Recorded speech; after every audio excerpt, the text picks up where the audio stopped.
What's up guys? This is it. Ito na naman si Kuya Brian, ang makulit na makulit. This is day 7. Ang pangarap na bubong guys. Napakatitindi na nito. Ayan na, padami na ng padami yung sea parley natin. Actually, tapos na yung sea parley. All sea parley ay naikabit na. Ayan o. Oh, ayan o. Oh. Ayan o. Flashlight ko pa yan. Oh. Ayan o. Oh, ayan o. Oh. Ganda oh. Oh. Ayun oh. Actually, yung tuktungan kasi na yan, diba, papunta yan doon kay ate. Tapos, yan lang yung sinundan. Oh. Papunta naman dito sa akin. Ito kay Bunso. Yan, pwesto ni Bunso. Tapos dito naman yung akin. Dito sa gate na to. Papasok doon sa kwarto. Yan. Yun no. Yun naman pala yun eh. Kompleto na yung sea parley natin. Actually, sumobra pa nga eh.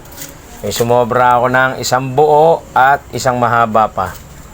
Kasi ito yung ginamit niya ron sa isang buo. Pinagputol-putol niya yung mga dulo. Kasi nga, kailangan maduktungan yung mga duktungan. Ayun na yung kahapon, yung may kulang. Ayan. Ayan o. Kita niyo yan? Yan o. Papaganyan dyan. Kasi nga, sabi ko nga sa inyo, dito sa akin kasi papunta ng kusina, papunta na mula kwarto hanggang kusina, papalaki nga daw. Oh, ayun oh. Ayun yung mga sugpungan niya. Oh, ayun yung mga sugpungan. Yun. Yung mga duktungan, nalagyan na. Ayun. Pero may sumobra. Okay lang, di ba? May sumobra kaysa kulang. Kasi naman, pagka kinulang, sino tatakbo sa hardware? Si Mami Jenny. Alam nga naman bumili si Mayora sa hardware. Aray ko! Yan, kahit naman ako guys eh. No? Marami nagtatanong, sabi nga nila, tagal naman may kabit ang bubong mo. Eh, hindi naman ganun agad-agad yun. Eh, bago ilapat ang bubong, kailangan sureball na sureball siyang hindi tatampilok, hindi babagsak. Ganun ba? Ayun o. Maya nga eh, makingailam na naman ako. Mahilig ako magpinto-pinture eh. Ako yung nagpipintura, kaya medyo re-retouch ni Daddy yan. Ang galing! Kuya Brian. Makulit nga ako eh.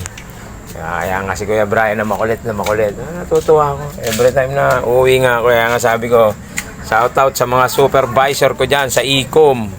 Shout out sa iyo, Sir Nami, Sir Oli, and Sir Allen. Huwag niyong tatanggalin yung OT. Dapat laging may OT si Kuya Brian. Kasi nga, pambili ko ng material. Pambili ko ng mga bakal yun. Pambili ko ng bubong. Yan. Lalo na dito sa bakod ko na to. Gagawan pa ng paraan yan. Hindi ko alam kung paano. Thank you so much guys ha. Nasayang ko na naman ng 3 minuto ng buhay nyo sa panonood sa akin. Nakakatuwa. Kaya kayo sa mga, ewan ko lang, siguro late na ako nakapagpagawa ng bahay talaga. Siguro yung mga bahay ninyo magaganda na. Bato. Hoy, sana all. Wala pa akong pang bato na ganun eh.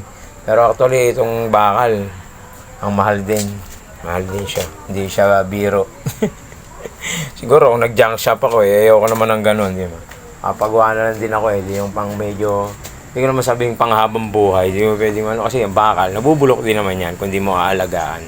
Pintura, dinis. Ano guys, thank you so much. This is day 7 ng pangarap na bubong ni Kuya Brian.